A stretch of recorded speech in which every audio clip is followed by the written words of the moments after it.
Hey folks, I'm Jennifer Lowe. I'm a master gardener here at English Gardens in Royal Oak, Michigan. I'm here to help make you feel comfortable with having plants inside your home. You can do this. This is the money tree. Now listen, it doesn't do what it promises. No matter how nice I am to it, it doesn't grow cash. But it has other good points. Listen, if you're looking for a different look than a lot of other houseplants, this is one.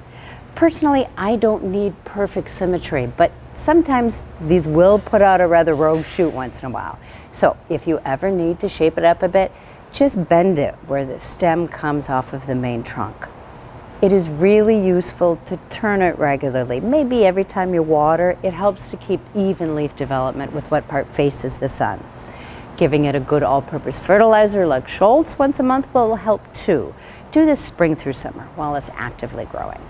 Listen, I have played with its location and it can adapt to lower light, but I find it does best right next to a window. Growth is consistent there and it dries out really well. I say that because it's one of those plants that you don't put on a weekly watering schedule all year round. It needs to dry out a bit, halfway down, in fact, before watering. And you've got to remember that plants drink more slowly in the winter, so how long it takes to dry down will be a little inconsistent. So check before you water. See, that's the beauty of keeping it in a sunny window that I was referring to. It helps it to more consistently dry out. And listen, I know it might be a little confusing, but humidity is totally different than watering. Please make a habit of misting this girl every week during the winter when it is dry inside the house.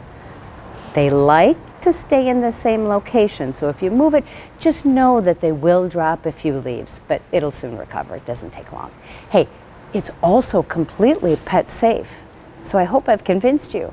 Try the money tree sometime. You can do this.